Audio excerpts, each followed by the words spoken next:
for some, it's later for others. I thank you all for being here. We're gonna move our shoulders.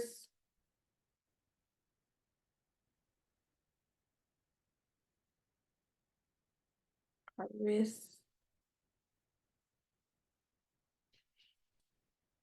And whatever else you got to do, move your ankles, move your hips, however else you're feeling. Check in with your body, and wherever you need love, wherever you need oxygen, wherever you need support, send it to that space. And then I'm gonna top that off with some good energy.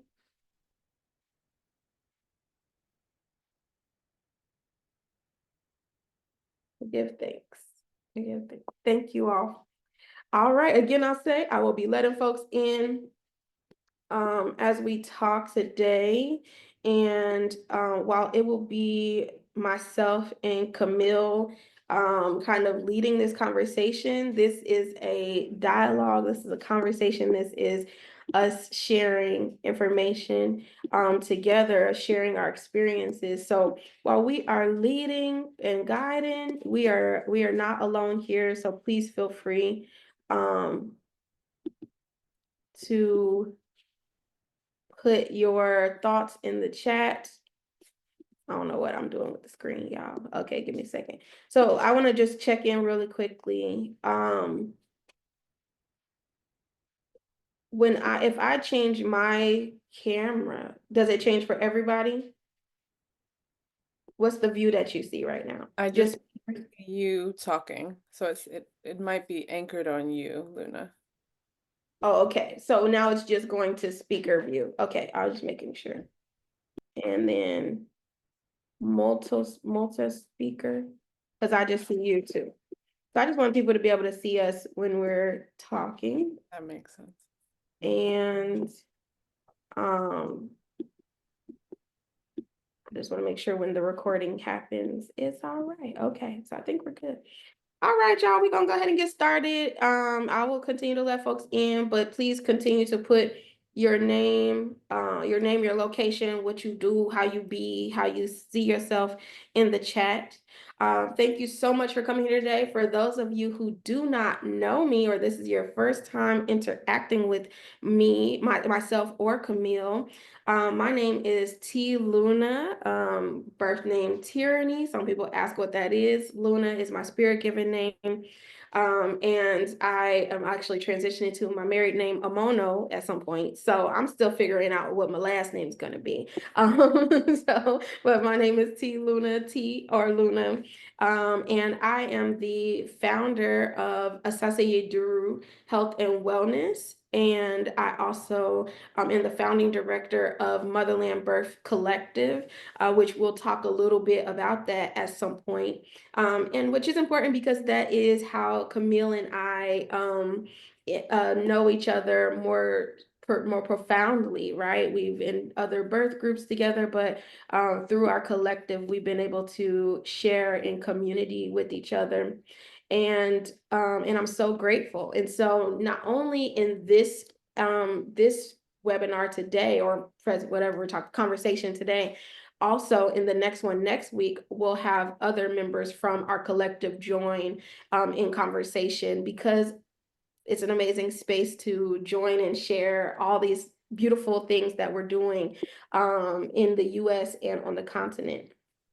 So I'm a lot of things, I guess. I have a master's in divinity. I'm a theologian. I'm a spiritual, African spiritual practitioner and interfaith practitioner. I am also a traditional naturopath and a naturopathic educator, clinician, and I call myself a naturopathic midwoman. And so my path to midwifery looks like that. And so I also do work in global Black maternal and infant health. And so that looks like many things, and part of which is what we're going to be speaking about today in the realm of holistic childbirth education throughout the continent and wherever we are located. So thank y'all again so much for being here, and I'm going to let Camille introduce herself. Thank you, sweetheart. Thank you for the invite, and a thank you to everyone who is here with us. I'm Camille. I am from the Maryland area in the States, where I currently am visiting family, but I'm based in Abuja, Nigeria, the capital of Nigeria.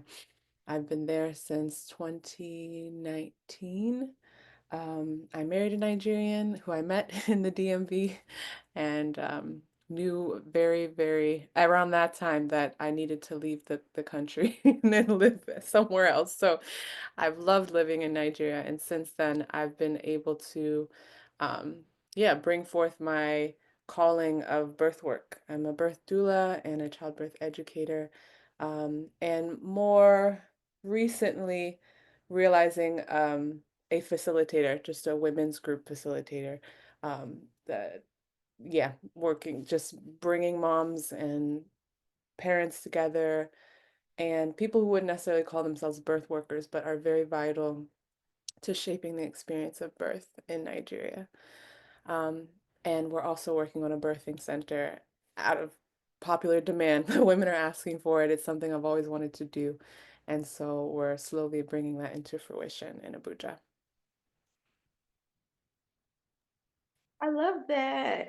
Thank you so much for your availability and willingness to be here.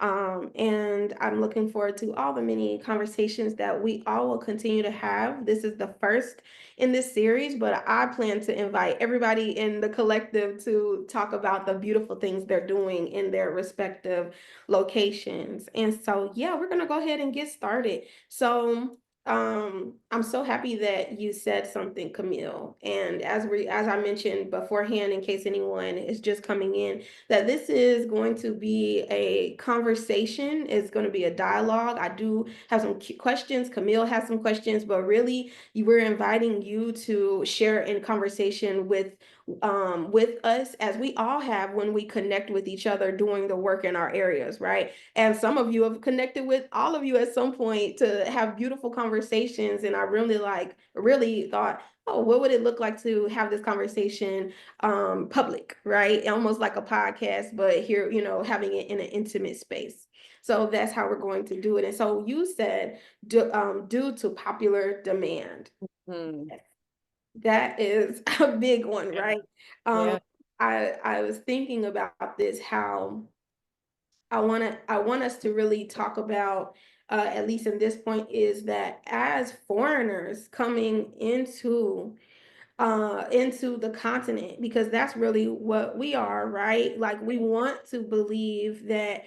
we are in our own way, right? African, Yeah. but because we don't have the ethnic and cultural connections to the lands that we live when we got there, right?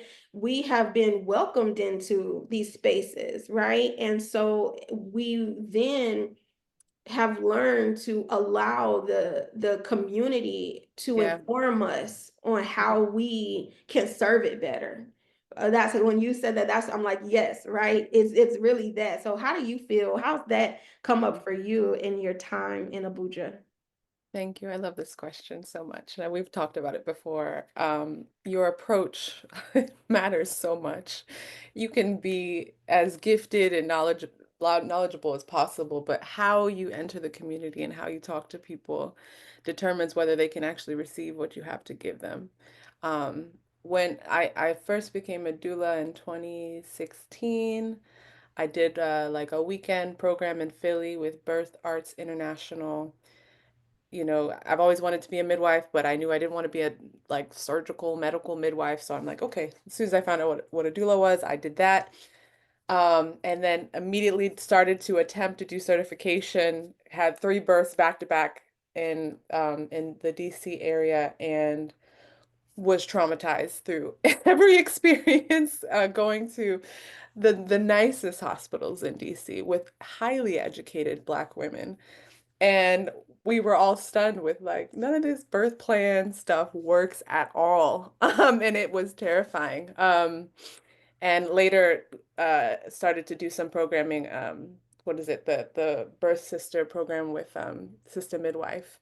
Yep. Um Hmm. as I realized my Yeah, my introduction to birth work was not did not take into account just the larger system of racism and just structural discrimination in the States. But as I think that if I had gone to Nigeria right when I got my birth doula training and started in birth work right when, yeah, I was fresh, I definitely would not have made the impact that I appear to be making now.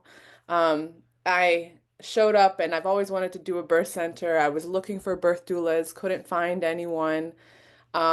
Just kind of searching online, started to realize this language is a barrier. The term doula can be a barrier.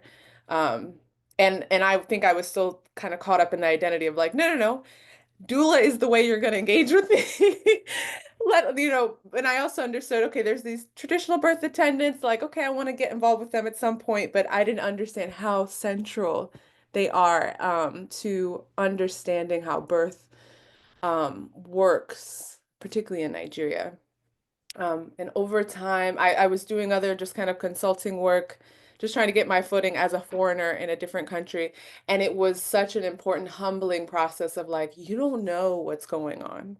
You think you're American, you think you speak English. They speak English in Nigeria, but they speak a lot of different types of English. And then they also have all these other languages. And there's just a different way of engaging with each other. And the women are different. The women are different in Nigeria. Like just femininity is different. Women have lower voices and like just like take up space in a different way that I wasn't used to in growing up in the East Coast in a mostly white liberal space.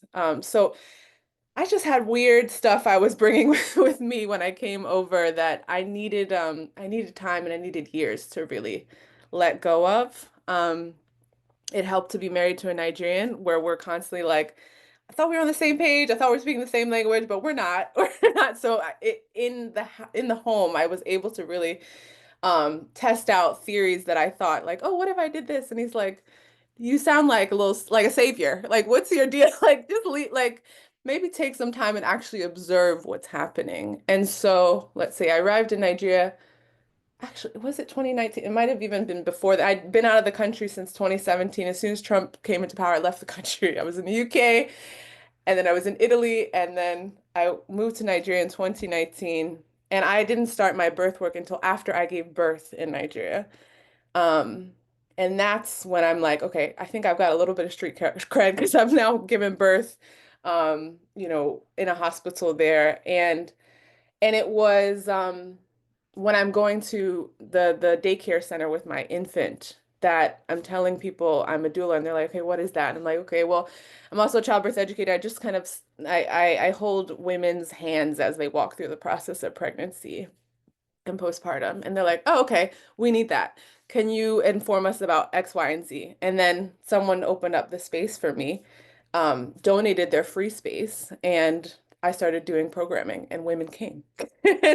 And then it was just exactly the way I think it should have happened. I remember learning a lot, and I'll end on this point. The best way to serve people is not to show up with an idea of what you want to give, but to present yourself and have people tell you what they need from you and then have that match what you can give. So I now feel like my work is far more rooted in integrity and I can even though I'm showing up, I'm like light skin, I got this foreign accent, I look different.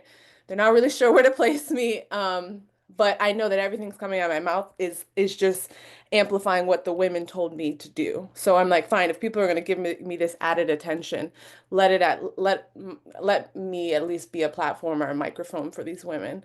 Um, so that feels really good, and that feels really rooted and like, fine, let me use this foreignness for a cause that that supports these women. Mm, all of it. Yes, like it's so true. Everything that you said, it resonates so deeply with me. That has very much been my path in a similar way. when I came, I didn't know what I was coming to do, right? I really was not coming to do anything. I was coming to learn, right? I like to say that I came to Africa with rose-colored glasses, like Yeah.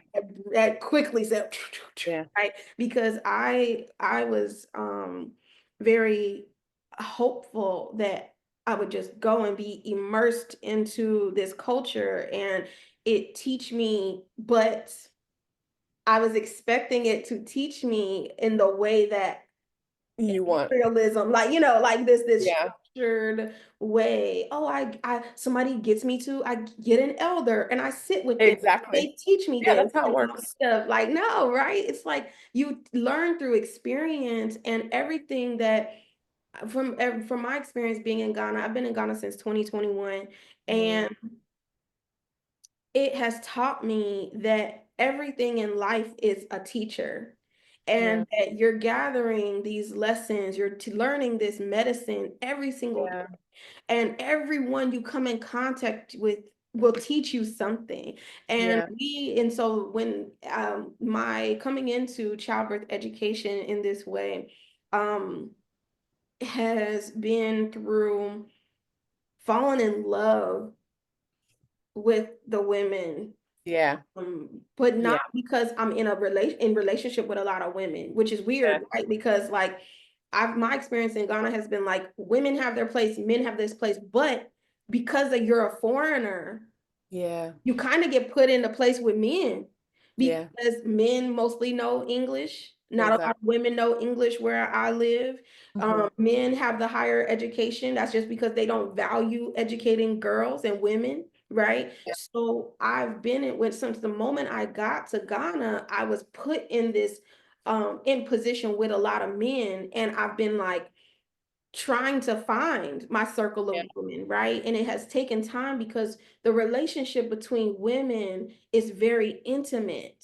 And language and culture and food and all of this have such a huge relationship. That's the relationship, right? And so if they can't Yeah. share that with you because the language barrier, then it's hard for them to connect sometimes. That's been my experience. So it's been taking some time, but I agree again, for me it did work out because of me marrying being married to Yeah. a man that has helped. I think that some women in my experience that don't have that, it's taken them a lot longer. And I think for Yeah. me the same thing that you know, I come in with my this not right, and my husband being like, Yeah. yeah, but that's not how we do things. Like, yes, Yeah. that's what people used to, you know, and he has to be my sounding board and my check-in box, even though Yeah. I get Right. frustrated when I hear, you know, or see or experience certain things, but Yeah. without him, I wouldn't be able to do the things that I've done since I've been there. And so for me, it has been answering a call to the environment, but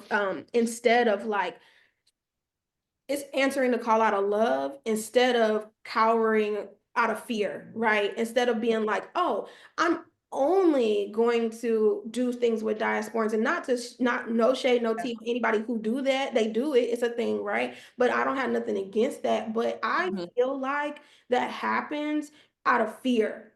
Yeah. It's like you're like, well, this is what I'm used to and these women understand me, instead of Right. being able to say, well, let me figure out how to further my communication skills that usually are nonverbal. let Yeah. let Totally. me figure out how to better share my love and compassion and humanity, but Mm. also be humble enough to sit back and say, I'm not the foremost expert on this. I know that there's Right. so much that you could teach me. So let's Yeah. be in relationship this way. And so, you know, over the last year with me doing my community maternal health workshops, Hmm. the women were like, you know, that's when you said with the terminology doula, oh my gosh, like I have been pushing back on that Yeah. so much in the last 3 years because I realize it just doesn't work. Even language wise, right? Yeah. Linguistically, it doesn't work because when I go to my community in Tamale, Hmm. doula means enema bag. Like that, you know, like even That's the word funny. Literally. Yeah. for Yeah. enema, like, you Okay. know, so then that's when it made me start being like, oh. Yeah. this doesn't work because Yeah. this does not translate across the board, right? And Yeah. so that's when I just started saying, I'm just here, I'm here to assist the mothers. Yeah. I said, Yeah. I'm here to assist the mothers. Oh, okay. So then we couldn't really explain it to them. We had to show them, right? We had Yes. to just be like, Yes. okay, well, when the mother, we didn't, we just had to show Yeah. them. We had to go in and be like, okay, well, we're volunteering in this hospital, and this is what we're doing with our organization, right? This is before me doing this with Motherland Birth Collective, when I was just working with our holistic doula training program. And I had to realize through not only my experience, because I had to do an immersion learning, teaching, experience.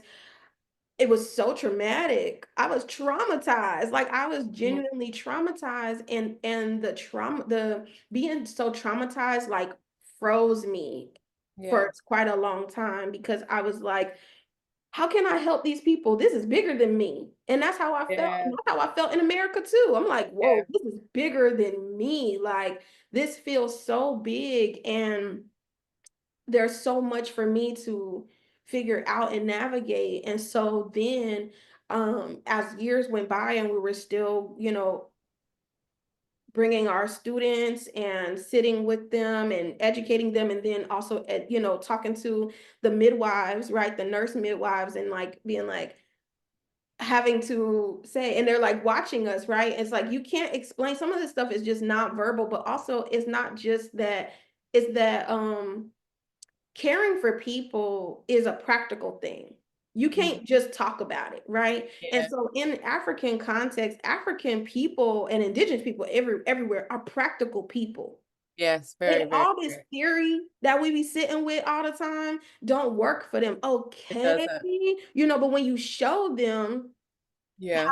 how you're caring for people, when you show them, oh, and they're like, oh, okay, yeah, we used to do that. And when they started saying Mhm. that, I'm like, exactly. Yep. Exactly. We used to do that. Exactly. Mhm. Yeah, it's beautiful. Yeah, I imagine when you show people pictures of birthing stools and birthing chairs, they're like, "Oh, yeah, Yeah, like that we used to have that. that." Yeah. Yeah, Absolutely. So it's been that, and so my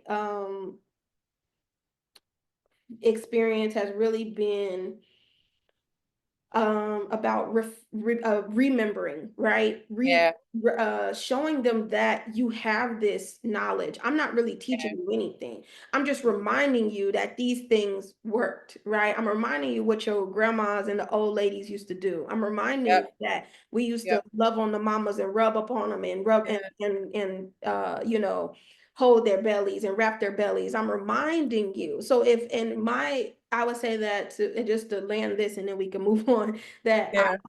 I've come to realize that the the return of the diaspora in person to the motherland is about remembering.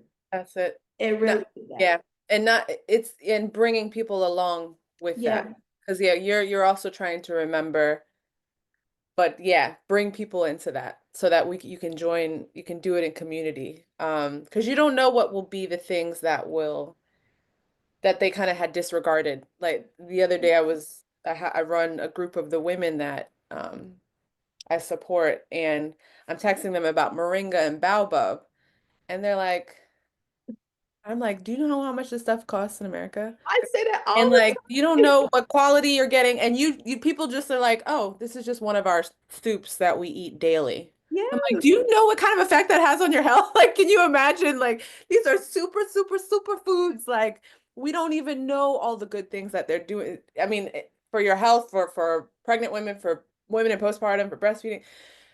And they're like, oh, that's interesting. And I'm like, but it's so fascinating. It's really simple stuff, and yeah, having that credential as a foreigner saying this thing that, with America and the West being up on this pedestal, I've left that place to come back and tell you, like, if you keep going in that direction, they're trying to get back to what you guys are doing here. exactly. But it means something when you yourself have actually moved back to the continent, and they're like, oh, that's so strange, you know? They do think it's strange. Even when you saying that, is that everything, like all of so when it comes to herbal medicine, right? And I'm going to get to like where the impact of education, y'all. So just bear with, Yeah. we got some time. So when it comes to the herbal medicine, particularly, the people our age have moved, they're continuing to move away from it, right? And so they think oh, we got pills now. We don't need to do Yeah. that. That's not helping none. And so when we bring back the herbal medicine, Mhm. um, and then we talk about the benefits of it. This is what it is. This is what I realized. A part of it, not to say what it is, a part of it Mhm. is that so much was just done for, when you're a child who everything was done for them. Their mom Yeah. never explained nothing to them. Yep. They just did it. Do this. Take these, do this, take this, eat this. They didn't know Yes. why. Nobody did the explanation of No. why. And that's where the impact of Yes. education comes into place. That's Yes. the only thing that education really is doing. It is answering the why. And then once they remember why, then they're like, oh, okay. Oh, yeah, and yeah, Mhm. some of them used to do that. It's the same. We've done this for so long, right? And Yeah. that's been my biggest thing because I'm always reintroducing my husband, his friends, Yeah. everybody back to moringa and Yeah. neem and this Oh, and that. And they're like, oh, yeah, we have. I'm like, do you know what that is? I'm looking at these trees. exactly. I'm like, do you know how much this costs in Yeah. America? All these neem trees. I just look at them like, this is money. This is Yeah. just money. This is so expensive where we are because health is wealth. And they don't understand that because they've had the privilege of It's being and surrounded it's by abundant. Yeah, they can't so imagine abundant. life without it. But we're like, Yeah, we know what life without it looks like. That's why we're here trying to get this stuff. Yeah, that's exactly it. it's fascinating. It's really fascinating. No, it's absolutely. Mhm. Um, so I'm gonna ask a question, I guess it would be. Let me see. I like that. I like that. Okay. So I will say that for me, it has been this process of relearning, and I want to know what your experience has been, being that when you were taught from this, the fight that I always say, the fight that we have in the birth sphere in America or in the West is totally different from the one in the continent and other places, right? And so we're fighting different fights, and so that's why being informed, if you want to do work on the continent, having better information is important. So even when it comes to like childbirth education, the stuff that we are taught to teach in childbirth education in America, it's not cookie cutter. It's not one size fits all. You can't just go and translate that information into a different cultural, economic, ethnic context, religious, social, economic, like it's so different. It's so vastly different. And so even though I guess my thing is like, even though we're all fighting maternal mortality, it's all got different, it's through a different way of being. And I feel that in order for us to effectively do that, we have to decolonize the lens through which we see sharing information and fighting and liberation and advocacy. All of that has been taught through to us when we've learned it in a Western context through a colonized lens, that we're trying to like, oh, well, we're in a colonized space, so we have to see through this lens. And so we have to actually decolonize all of that before we can touch base on the continent. How do you feel about that? How's that sitting with you? Yeah, so I got my childbirth education kit, set up through the Lamaze. I did their program while I was pregnant, and did it virtually, and I really did enjoy my program. I grew up in the West. It's a Western lens. I'm like, this makes so much sense. And then when I finished it, I'm like, okay, let me go and use their tools for Abuja. And it's like, this is way too much information. And like so much, like what's the main point? What are the main points here? Like we don't have that kind of time. Childbirth education is not something that is seen as necessary. Um, Maybe even after the fact when women and their partners are saying, like reflecting on how traumatic their experience was, they still wouldn't know that childbirth education could have helped them help them. Yeah. navigate that. Like you have to make the case for childbirth education in quotes. So I don't, I think, yeah, in my title, I might call myself a childbirth educator and also a birth doula also because of the clientele I work with, which is mostly, I'm in Abuja, so it's the capital of Nigeria. Um, and mostly middle class women Mhm. who have the time to commute to come to my programs. They're all in person. And it's usually actually the midwives who are present would be coming from lower middle class, and occasionally we have TPAs who are definitely coming from working class, refugee backgrounds. So let's see. In that space, I found that there's so much to cover. Our classes are usually, let's see, I set aside maybe 3 hours. They usually go to like 4 hours and 30 minutes because we also got to start usually almost 30 to 45 minutes late technically, but just doing greetings and greetings and greetings as people come in. And I realized my events had to be really fluid. I Okay. had to have one or two things that I was trying to cover. And a lot of it is modeling what I would do based off my experiences. Like, okay, so I'm a birth doula. You guys know what that means because it's trending online, and that's how that is how I connect with the women. The woman my partner who hosts me in her childcare center, she's also big on Instagram, and so I'm like, I don't do social media. I just want to do the stuff in person. You do that, and then she offers me the space. And so I'm getting women who are on Instagram, so they know what a birth doula is, or they've seen it abroad. They come and, I had a program called Give Birth Like a Doula. So they're showing up and they're like, okay, I didn't know these people were in Nigeria. Like, what does this mean as a Nigerian woman who's not going abroad to give birth? And I'm like, okay, I've seen birth in these different instances through midwifery apprenticeships. And basically, it's going to look a lot like what your grandmother went through. The stories that are kind of hard to reconcile with your friends who are all just going straight to get CS. Um, I and it's a lot of movement. It's a lot of exercise. Um we do ice holds. I think that's like one of the most fun event to do in a group. Inviting the women who have the low pain thresholds to come up and like sit and hold ice and like how do you manage the pain and the pressure and are you a vocal person or do you get more quiet and how do you want to be supported and letting people know like outside of birth you know how to care for a person. You may not yourself be in a situation where you're receiving that kind of care, but you know what it looks like. And me as a doula, because I'm also attracting people who want to be a doula or practice in that way, are seeing like, oh, this is what care and comfort looks like. Very normal, very familiar, and relatable. Yeah, and then people are coming to me and saying, "Oh, I think I was a doula at this person's birth." I'm like, "Yes, you were. You Yeah. were." Absolutely. So, childbirth education for me is about trying to find concepts that are the most familiar to the people already and just kind of be like, "Yeah, that if you need a doula to tell you that, then I'm here to be like, this is the thing you're trying to do." And it's totally legitimate because they may not have that feeling of assurance or affirmation from anyone around them.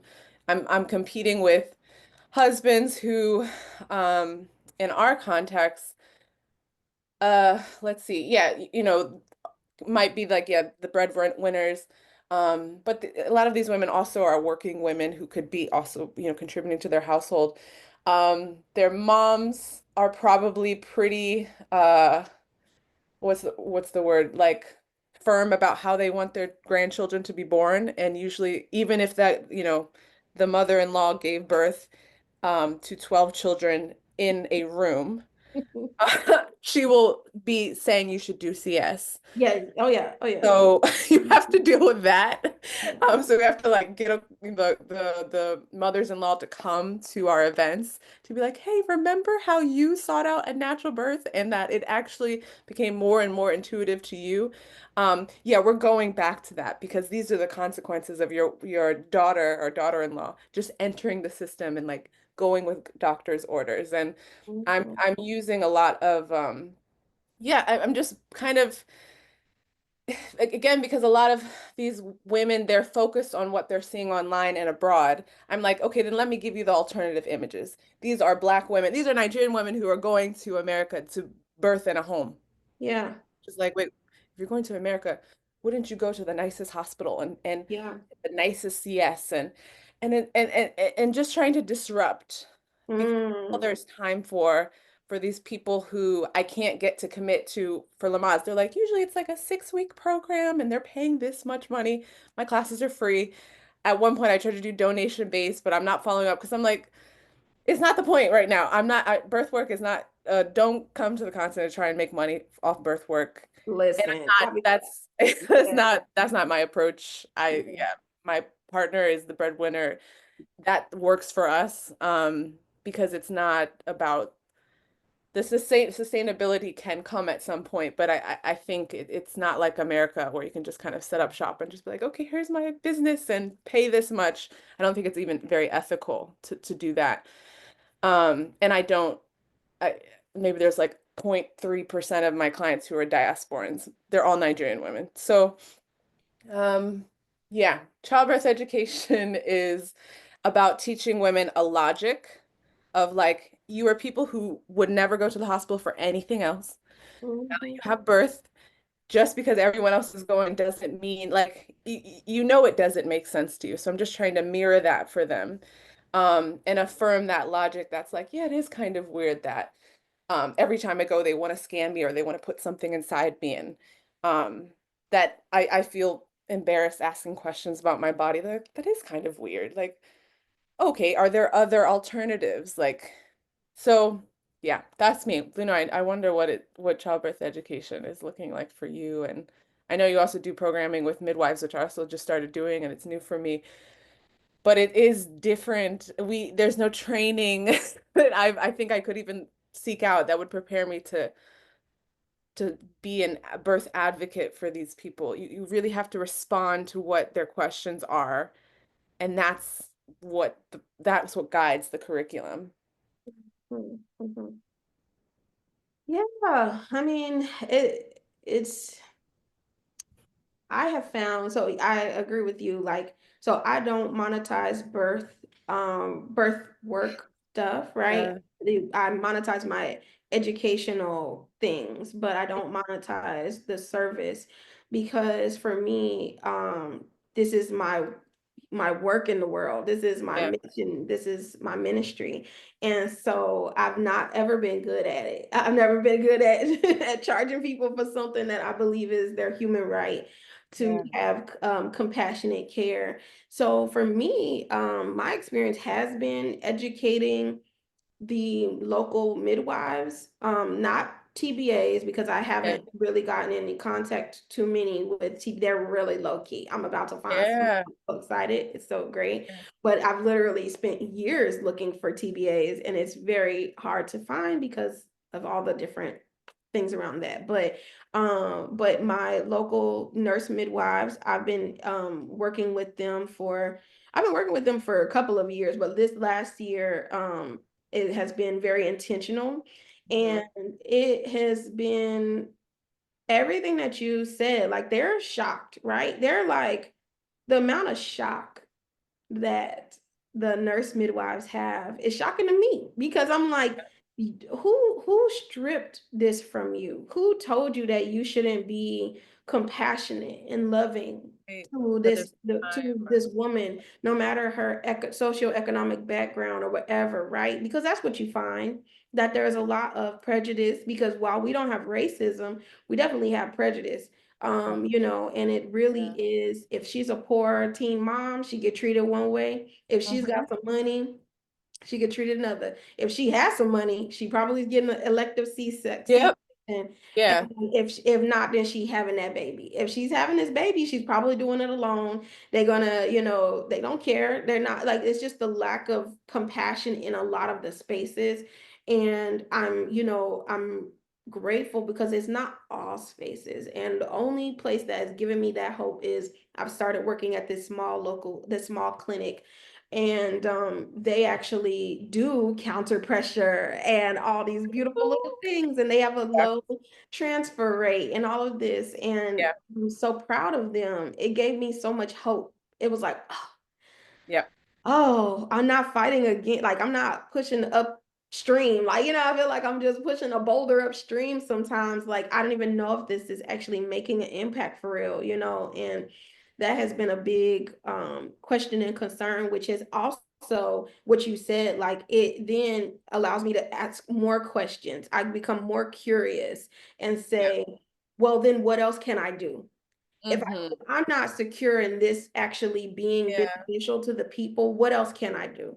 And that's what the thought around when we've talked about in the collective creating more curriculum around how to educate people in different ways and create more programming. I'm already right now I'm working on a volunteer community birth worker program. That how would that look? How could I fund that? So for me, maybe birth work is my service, but that's not for everybody. So how yeah, can I get to a place where I create this project that eventually I can get money to fund in to support people who are volunteering their efforts. What does that look like? Because you have to compensate people who are yeah, taking time out of their yeah, day from their kids, from their families. This wouldn't be easy, but that's also another thing because when I'm sitting there, I'm caring for these moms, and at the end, at first their mom, but like when I'm like showing them and doing the workshops, and I'm like rubbing on them and massaging their hands and rubbing on their back, all this yeah, stuff,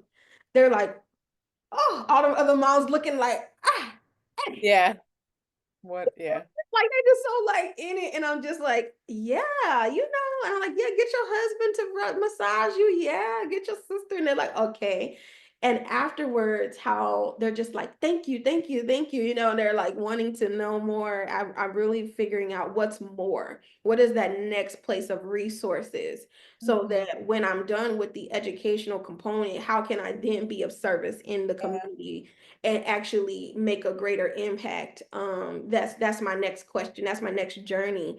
And yeah, so I feel childbirth education is always, and I say I consider myself a holistic childbirth educator because I speak from the context of having a hospital or medicalized birth or a home birth, and what are your yeah, options. yeah, Giving people the fullness of it, fullness of the expression of what birth can be, and give you all the information you need in order to make the informed decision for yourself. That has been my primary focus in the families that I've served previously. I think now translating that into my context now is really,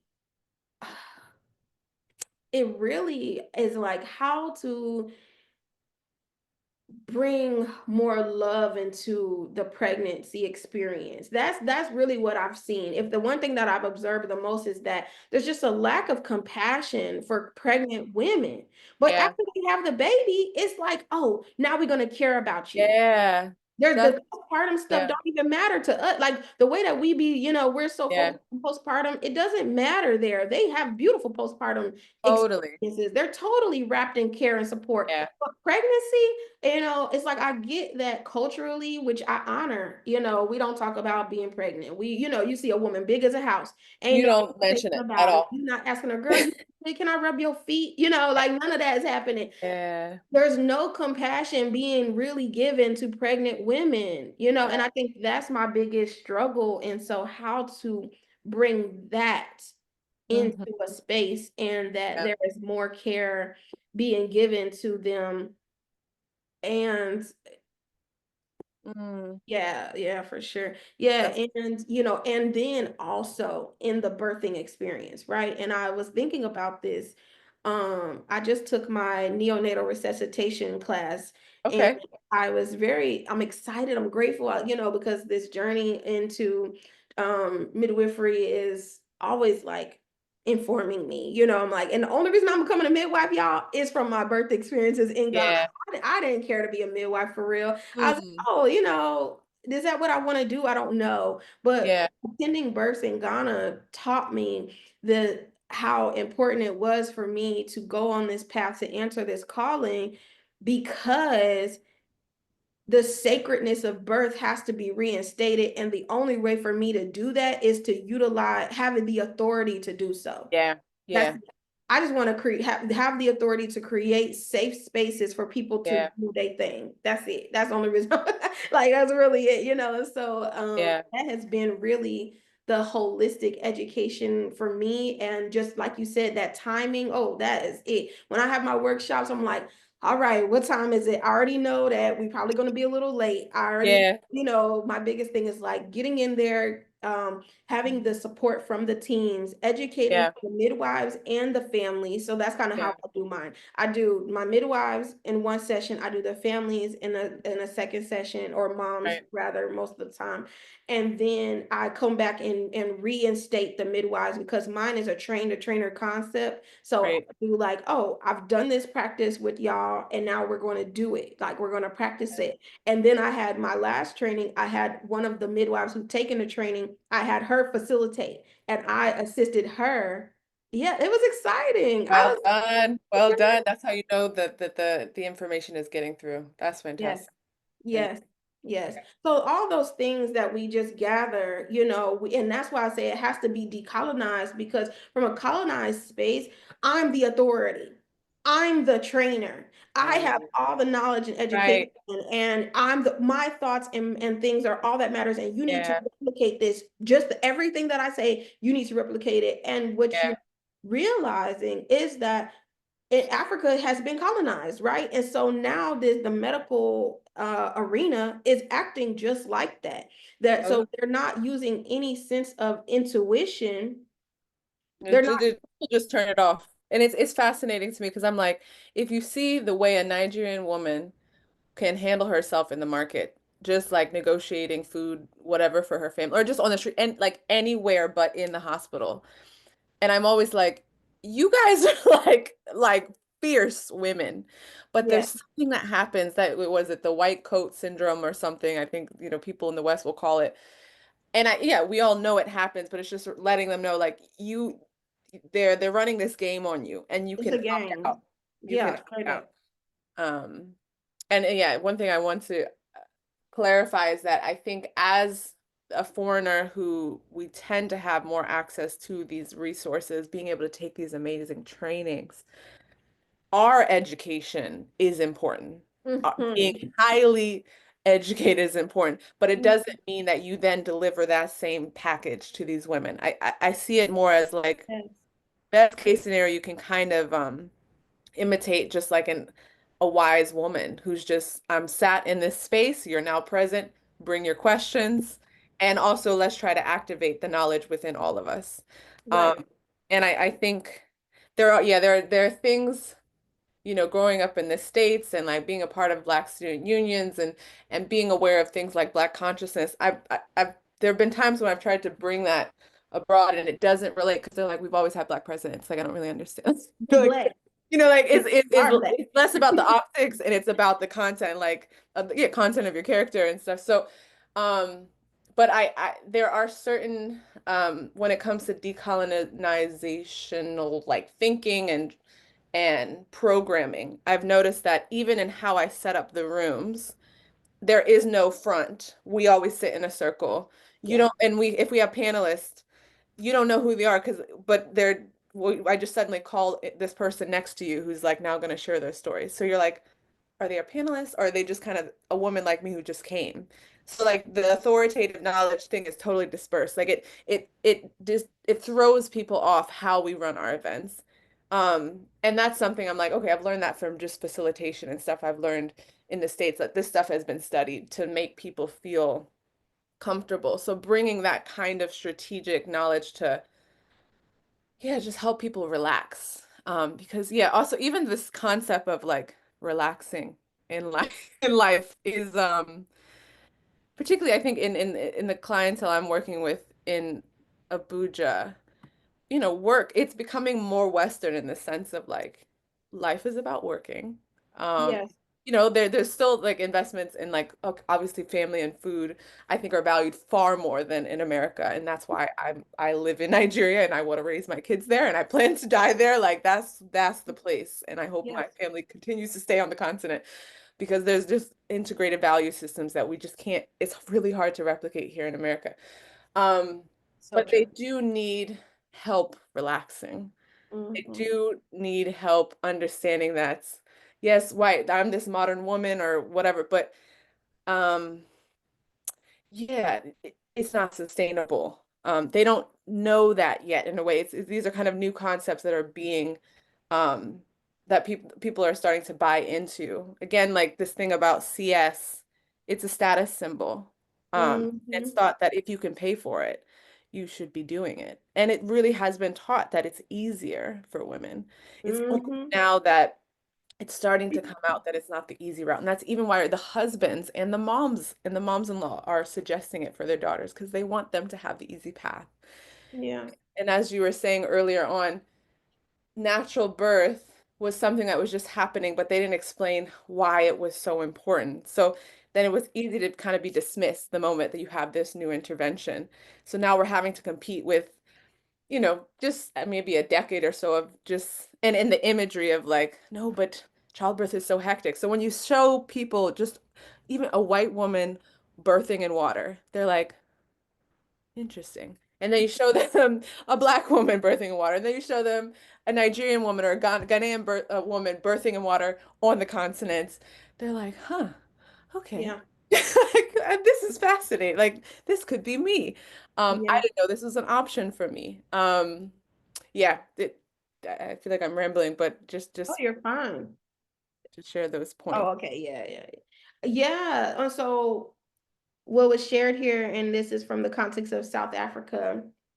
Goseko, Goseko. I hope I said that right. Mhm. Yeah, because in different cultures and Yeah. ethnic, and that is the biggest thing that we are being impacted by when we're talking about this from a context of being on the continent. Culture is so impactful to childbirth. It is such a huge thing. So like from me, and she actually said something about matrilineal. A lot of black doulas in South Africa are in the work because it's matrilineal, but we chase the certificate for authority, access, and medical center. Exactly. Right. Yeah. Same thing, right? Like we're doing the same. Like the only I Yeah. swear y'all, the only reason I'm doing this stuff is so that I can make sure that I can be in the spaces to make the greatest impact, right? Like I don't, I think I can love on people just fine, but I do believe Right. that having certain skills, but I'm coming back to this. So she was saying with the Yeah. postpartum rest and relaxation postpartum, that is purely cultural. That is Yeah. cultural. If the culture values women like in a different way, if the culture values women like if it's matriarchal, right? More matriarchal or matrilineal, then I find that if that's the ethnic group's position, they have certain practices that allow the mothers to rest more than Yeah. the ones that are more patriarchal. Because, our in Ghana, our highest rates of maternal mortality are in the Mm, northern regions, right? yeah. But those are patriarchal areas. Those are very patriarchal. They said that they let them women get I've talked to researchers and she's who walked around and researched why the moms were dying in these areas. They said because they don't get no postpartum care. They don't get no, they might have a baby last week and next week they need to be working, and it's like they're not giving them time to rest and heal. And there's Mm, no real respect and honor around that rest period. But in my husband's culture, he's a Khan, which is a matrilineal, and culture. They honor that they give the mom through, they do the 3 months, yeah. and there's a huge process of that, right? The indooring, the outdooring, the mother-in-law or the mother makes her warming foods. She Go doesn't fast. move from the bed too Yeah. much. She's in the bed. She's covered in white. Her baby is cared for. Her baby is washed. All she's doing is eating Yeah. herself, feeding herself and feeding that baby. Yeah. Everything else around her is being cared for. And it depends, and that's why culture, and that's part of this conversation. Culture is so important. So when you come into, and I think that's a big part of why when people come back to the West and they say, "Oh, I learned these traditions from Africa." Where did you learn it from? Yeah. Because all the cultures and ethnicities and groups and Big range. regions and countries do things differently. They have different levels of respect and reverence and practice and Memory. all of Yeah. that. Yeah, memory and religion and you know, proximity to their environments and all of that impact how they do things culturally. So I think that that's a big lesson from coming from the diaspora, that even though our diasporic relation to Africa is a general one, right? Because a lot of us But don't know where we come from. So we mhm, do have to generalize our knowledge and practice. When you're on the continent, it's not general. It is yeah, very specific. It's very specific. yeah, that's very true. That's very true. Hmm. And then I also wanted to ask a question, well, since we're talking about postpartum. So my experience has been, there's a lot of things I still want to learn. I mean, I'm gonna spend my whole life learning and I feel the same way that you do.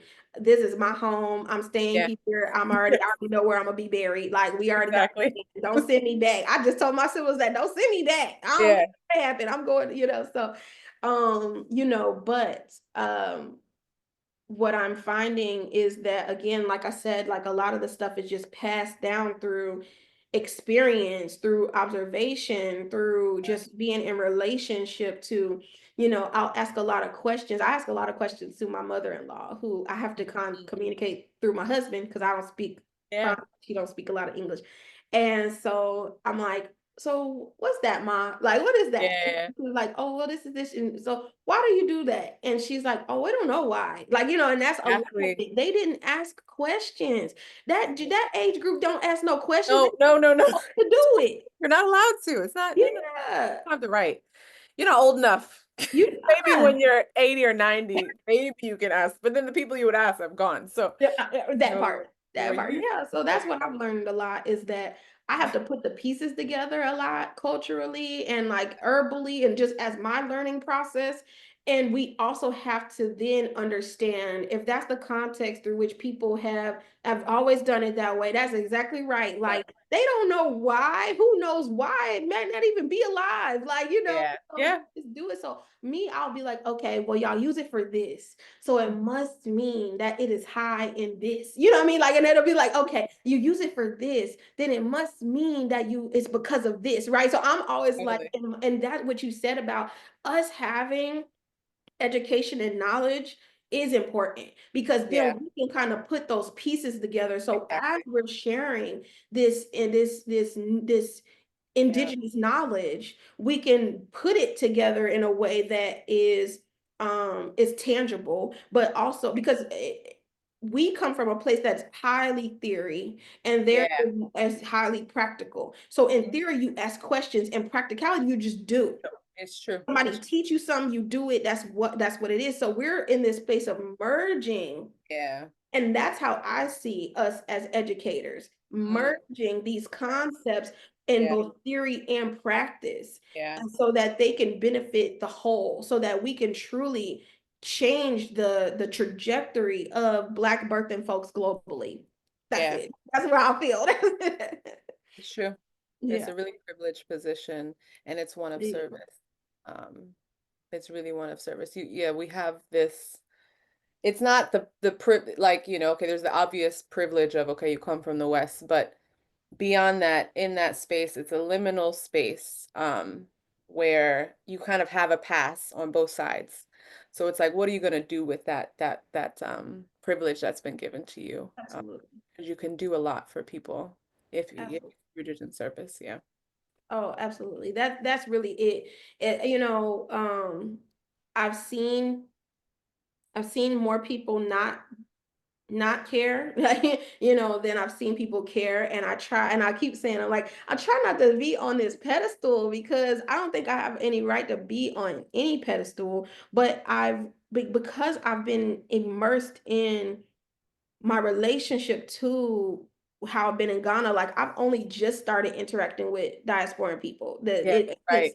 since we Yeah. opened our business in Yeah. September. That is, Yeah. I have literally, these people don't even, they're It's like, been oh, working. are It's you been new working. here? Like, no, yeah, I'm no, I've been here, but it's because Yeah. I've been in it. And and so my relationship to it is so like, I love the people. I love the women. And like you said, they're quiet and they are, um, a lot of things that's happened to them, they don't know that it's not right. You know what I'm Yeah. saying? But they know that it's not right. It's like a two things. Yeah. Like it's like I Yeah. can't say anything against this, but also like this is not right. Like you doing these things to my body is not okay. And then here we come, and that's when I had to really sit with my spirit about how I was going to educate my community that I love without telling them that they wrong. I'm not telling Yeah. you you're wrong. I'm telling you that there Right. there was once a time where you did not do these things. There was once a time when you did not cut a woman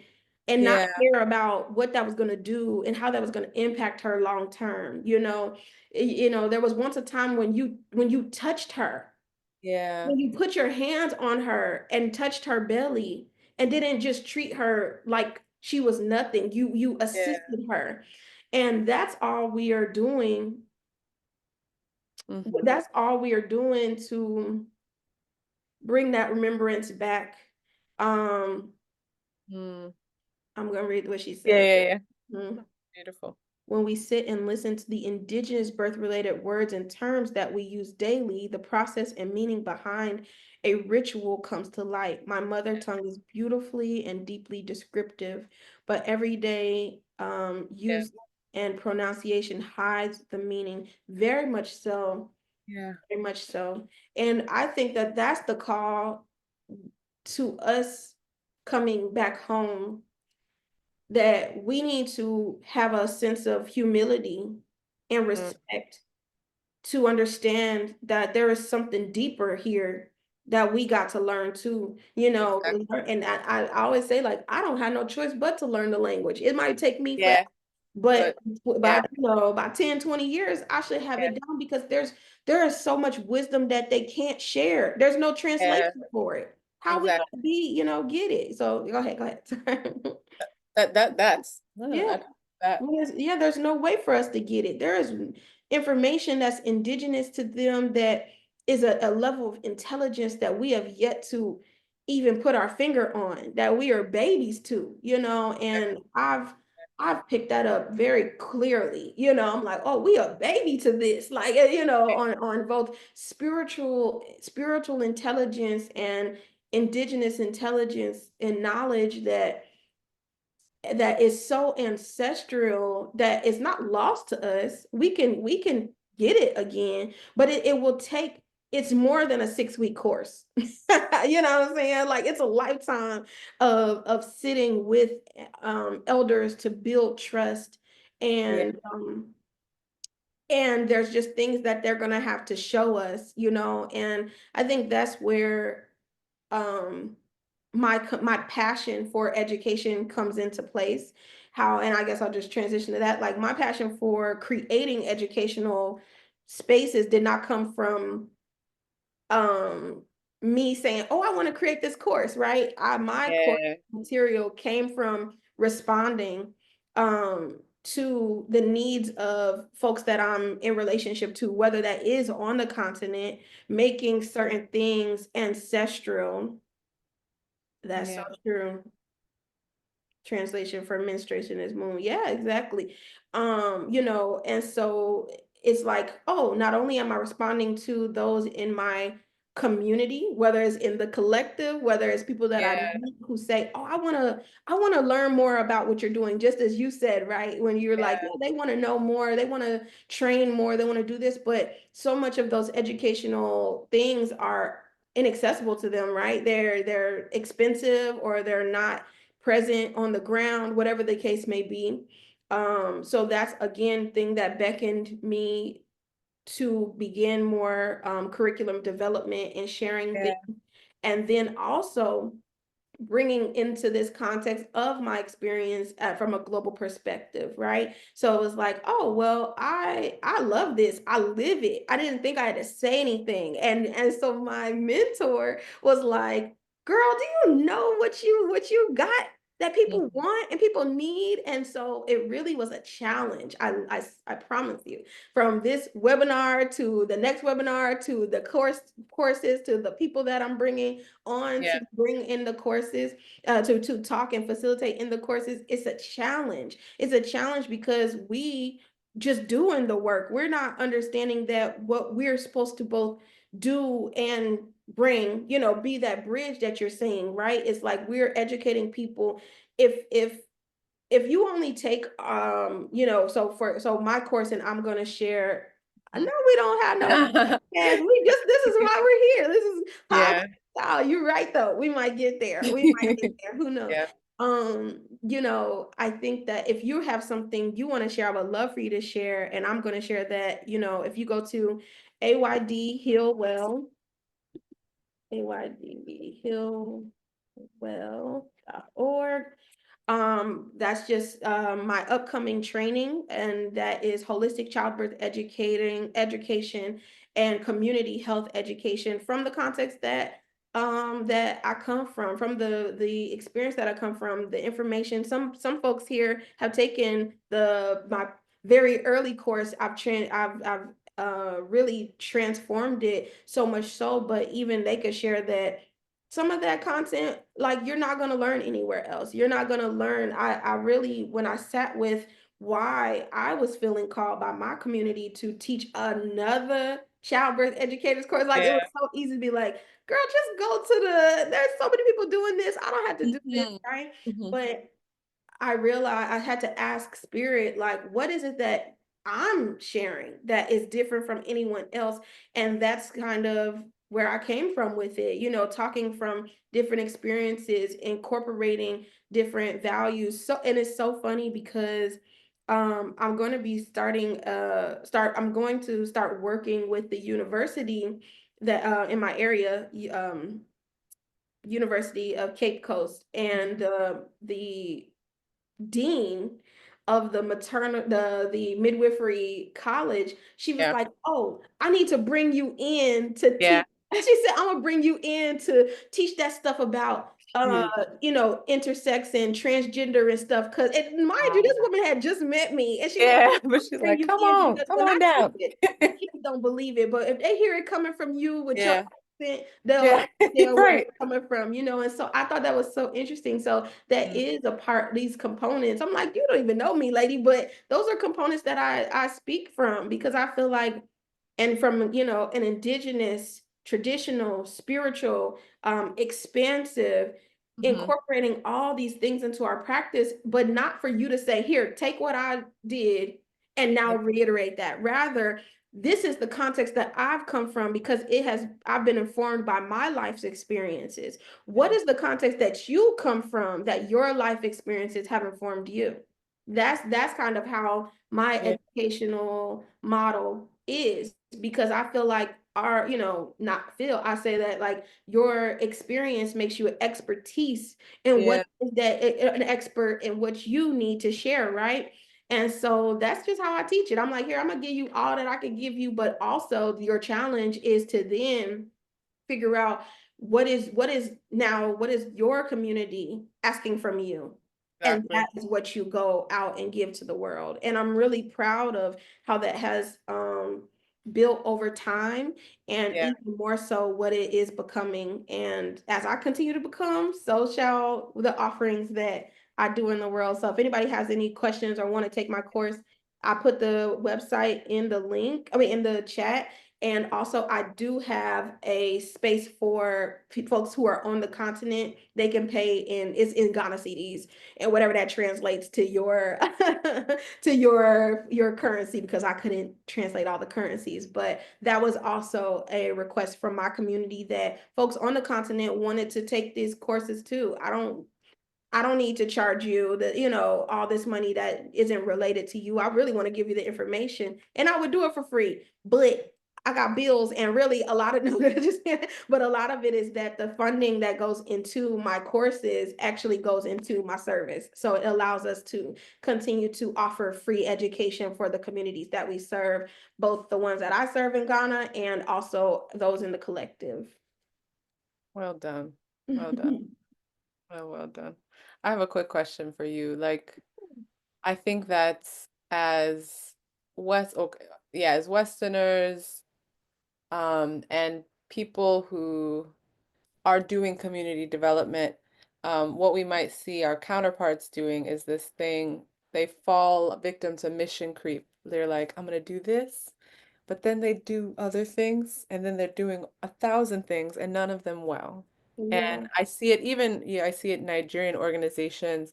I feel like they're also kind of like doing it because that's what they're seeing abroad. Like in America, it's funny how you'll see something stationed in America that is international, but is only based in America. And I'm like, okay, cool, right. So like, trying to I'm always trying to check myself and be like, what's your one thing? Like you have to do at least one thing well, like, and stick with that because people need to rely on you. What I've seen in Nigeria, one of the maternal death capitals in the world, all of Yes. the investment that goes into maternal health, and it's freaking nonsense. And they're only there for 2 years or 5 years or 10 years or less. And then it's gone. And it's always creating a kind of dependency situation. Yes. Um, but yeah, so I have all these models of what not to do. And it keeps coming back to what's the one thing. I wonder for you how you stay grounded. You're clearly, yeah, being guided by spirit. How do you stay that way? I'm sure you also will encounter, even the more exposure you get, the more you'll meet people who are like, you should do this, or I'll give you money for this. And that's where I think our counterparts can kind of step out of integrity because it's enticing because that's where the money is. Like, but is that what you are here to do? Um, Yeah. Tell me how do you Mm. respond to that? That's such a good question. You know what? It really is I'm very clear. I wasn't as clear now as I was. I mean, as I wasn't as clear a Then, couple of years ago as I yeah, am now, right? yeah. That this is my divine work, and when you're clear about your divine calling, why you came here on this earth, now it's going to look different ways as you Yeah. grow, but I'm very clear that this is my service, this is my work.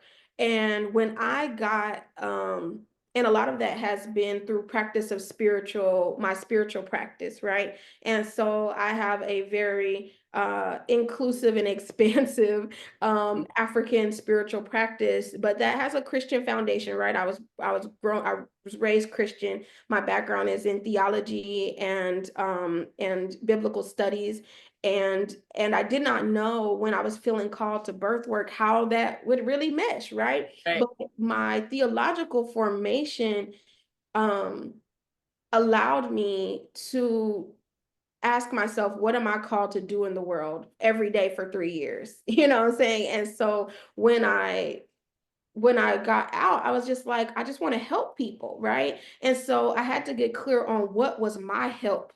Yeah. Everybody has their help. What is my help? Like, I don't have to do 50 million things. I Oh want no, to help no, no. my community. And so community work has always, like, from the moment I got out of divinity school. So for the last decade, I knew that I wanted to help my community wherever I was. I knew that I needed to be of service in some way. And I allowed life and my ancestors and my people to educate me on what that looked like and I was very intentional to not from the moment once I got out of a white centered educational system, I said I can't go back into it, and so everything that I've done in my career now over the last decade has been through an Afro Indigenous female centered um educational model. And I was very intentional about that because that's what I felt like now it was time for these people, my people, to be my teachers. And Mhm. so when it came from that, going into that, then I started asking myself, but how do I do, right? Because we get so caught up in, again, I say from this Western context, it's so theoretical, it's so heady. I didn't really know how to take action. And so Yeah. when I started just being like, okay, I'm in the community, let's go. Like that was really it. Like I was just like, okay, well, I'm gonna host this free class. I'm gonna do this. So I was everywhere, but doing what I wanted to do. And so it got more and more clear as time went on and being obedient in taking action, things started working out. And I had to allow things to work out when everything around me said that it's not working out, right? I had to trust and know that it was going to work out when I didn't really have the money to be giving service to folks. You know Yeah. what I mean? Like, how was I doing stuff for free and I couldn't even feed Yeah. myself, I Mhm. didn't have, this, that, or whatever. I really was kind of like hopping from place to place and very nomadic for a long time up until I got to Ghana, and still just being obedient. And I remember my family being like, family, friends, people saying, that because I'm for my people, by my people, right? So I've been like that from day one. And people are like, well, that if you're catering what you do to Yeah. black folks, black people don't pay for this. People would Yeah. say that all the time. I'm like, that's not true. That's not my Yeah. experience. I'm black. I pay for classes. Yeah. I do service. I care about my community. So it hasn't always been easy, but I really stood 10 toes down in what I believe. I'm like, okay, whatever. And then as I continued to walk my path, things just started falling into place. Okay. So, Yeah. in my life currently, everything that I do is around birth work, right? Yeah. And I have and about black birthing folks Mhm. globally, whatever it is.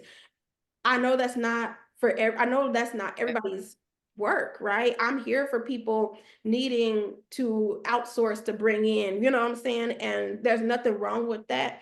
I'm just Yeah. very clear about my purpose in assisting Afro-Indigenous ancestors, and I mean that in all different ways around the world. We all Afro-Indigenous, right? I'm here to assist them in the safest way possible and assist these vessels, these divine vessels, in having safe, sacred birthing experiences. How does that look?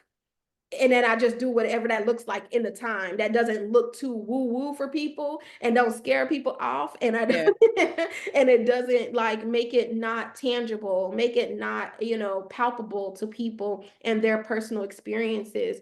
And so, yeah, like I know that's a big way to explain it, but it's true because it's so easy to be like, well, there's money over here. Why, Yeah. why not run towards that? And as you know, all money ain't good money. What Yes. is that Yeah. going to tell me to do? And one thing I've realized as we're doing our formation in the collective, how it's so easy to be like, well, let me go get this money over here, but then look deeply. If the one gift that I have is I look deeply into everything. If that's the one thing this Scorpio sun then gave me, is that like I look deeply into everything. And when I look deeply into the money that's being put into Africa and into Southeast Asia and all of that, the money it's coming with a lot of conditions that aren't good for our people, but the people who are in these communities aren't the people. You know what I'm saying? Like I hope that makes sense. Like they don't look like us. They're not the people. So they're coming into these communities saying, "Oh, we're bringing in this funding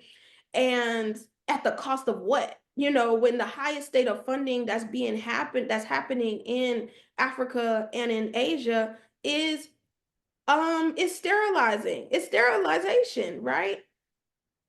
Yeah. Yes. Someone told me I never Right. want money supporting. I know, and that's not true. Like we gonna figure out how to get the money. The money gonna Yeah. come. At the end of the day, you do your work because if this is your service to humanity, you do it and you answer it, and the universe is abundant. If being on the continent teach you one thing for sure, two things for certain, it is that abundance is everywhere. The motherland is fertile where we live, at least. I know there's, it has different regions stuff, but it's fertile, it's abundant, and it's ready for us to come back home and do our work in so many different ways, and I don't think that's moving for everyone. Exactly. The universe is abundant. I don't think that's for everyone, right? I don't think what you and I have done, Camille, is for everybody at all. Yeah, I agree. I agree. But I do think that it does mean something for people that we love. When we say we love being Black, we love being of African descent, that means we love them. That should be across the board. Mhm. So it means something for them to see us and see that Yeah, what the miracle and the strength that it took for us to still have a pigment. You know what I'm saying? yeah, Like, yeah. it's a Come miracle back. to still Yeah, come back home and still have a remnant of being of African descent. And so that alone is enough love, and they need to see us, because all these other, it is, that representation is so important, because there are people doing stuff everywhere, but they don't look like the people they're right. serving. They don't Yeah, even care about the people they serving for real. They really don't. They care about their mission, their religion, their whatever they're pushing. And so they don't do it because, oh, because I love you. They do it because this is what my religion has told me love looks like. Not mhm. because I love you as a human being, because when I see you, I see my sister. When I see you, I see myself. I see my mother, whatever that looks like. So I don't know if I answered your question, but Did that's do. where Did. that's where I'll land. Yeah, beautiful. Beautiful, beautiful. So yeah, I know you wanted to make an announcement just talking about what the kind of support you're seeking at this time, the kind of offerings you're putting Well, the collective, I mean, that's really where we're at, right? I'll put that in the Sure. collective. Um, Yeah, so for us, like, we're just going to be in a continued fundraiser to Mhm. be able to get funds so that we can continue to do our work. So that we can continue to offer free workshops. And as we continue to grow, the vision for the collective, Motherland Birth Collective, is an organization. You can check the website out, but it's, oh, okay, thank you. There was one typo, so I just Thank you, sent thank you, back. thank you. Yeah. Yeah, so you can check it out, but the vision was that we are able to fund our own selves, our own communities, and give our communities what they need, and not to say that there's one cookie cutter way to do that. And the expansion of that, and really it just started off by connecting with people who were already doing the work. And the expansion of that is us continuing to build together and us creating curriculums that are culturally congruent to working on the continent through this context that we bring, that is vastly different. There's just no way for people to um, think that what we know from only living in the West and never being on the continent can can correlate fully to what we've learned being here. And Yeah. then another aspect of that in the future is bringing people to our spaces and locations that we're doing our work. One day you'll be able to come to Ghana with me. Next one day you come to Nigeria with Camille. We got some folks in Ethiopia. We have some people. We have South Africa. We have Gabon. We have Kenya, we have Rwanda, right? And so we're doing our thing. We got Bermuda, we got some Mhm. folks in the U and throughout the states, right? So it's so beautiful. And I don't have too much call to action. Whatever folks can give if they want to give, and whatever they can feel inspired to give, I'm grateful. If you're coming to Ghana, please do bring something. If you're going to Nigeria, bring something. We can always utilize more resources, more support, more supplies.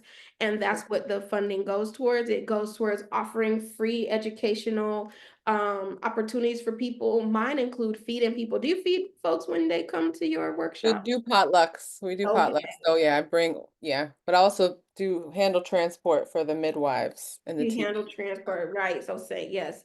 So it's going towards those things. Yeah. We're putting all of our money towards all the efforts that we're all doing so that we can continue to do our work Yeah. without begging folks to help us and to care about what we're doing. So that's the only thing. I don't really have anything. But as I mentioned earlier, AYD that that is my course that I will be teaching in July. It's a 2 weekend course. The first weekend is a holistic childbirth educators course. The second weekend is a holistic community health educators course. And some people might not need childbirth education. Some people might only want to say, oh, yeah, I want to move into community health Mhm. education.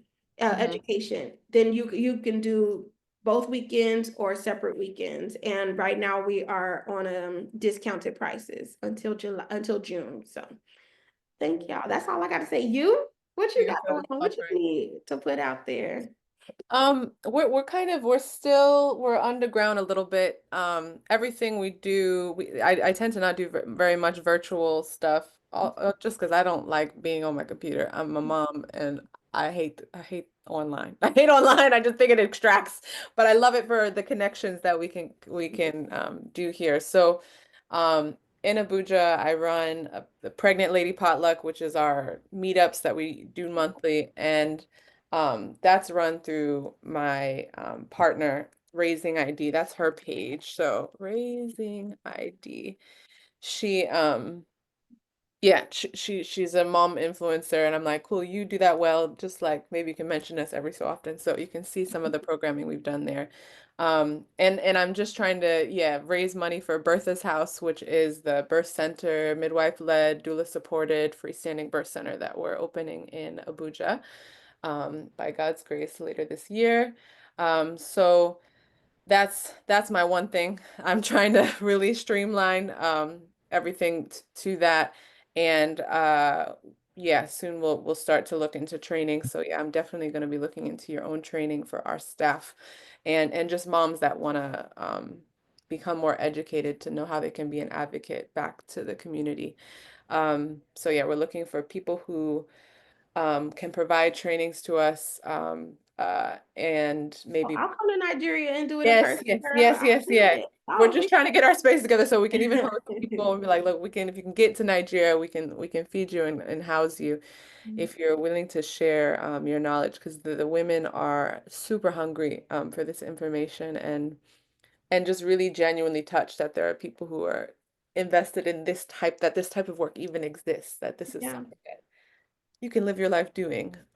So um yeah, that's us. Otherwise I keep a very low profile. So This is how I love it. No, I'm so grateful, and all that is so worthy. And believe me, I usually do too. I told you, yeah, the and work pulls you out and you're like, no, I want to stay home and can I just stay under my rock and do what I'm doing? But exactly, exactly. You have to balance. You do have to balance. So it's so true. yeah.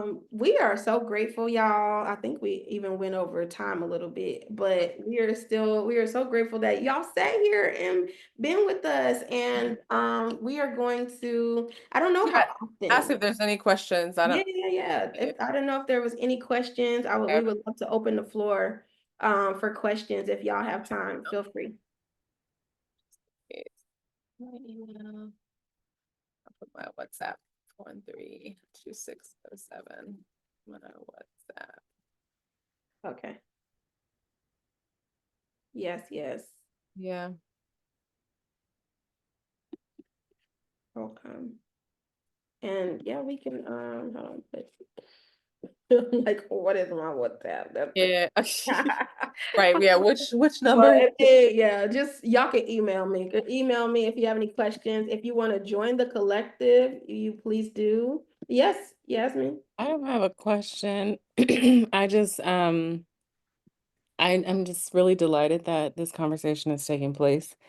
And that you guys are, on a platform sharing about your work, what you're doing, and the differences between working in the States and working on the continent, the different, outlook on the world, what's available, the transferability of concepts or lack thereof in many cases, and what's actually receptive to women on the continent versus, working in the States. Because for me, I'm in Dar es Salaam, so all the things. all the things you said. Yeah. I was over here like, yes, yes, snapping. And it's a, you guys are on in West Africa. I've been to West Africa 99 million times before deciding to be over here. And so I've seen firsthand the differences between those cultures. Like West and East is completely different. Yeah. But we're growing. We're getting there. So yeah, I just wanted to really say thank you. I'm glad that, you guys are sharing this and that, your organizations and the work that you're doing is being well received where you are and expanding. So thank you for this opportunity to connect and listen to what's happening on your side. Thank Thank you for you. sharing. Thank you Yeah. so much. Yes.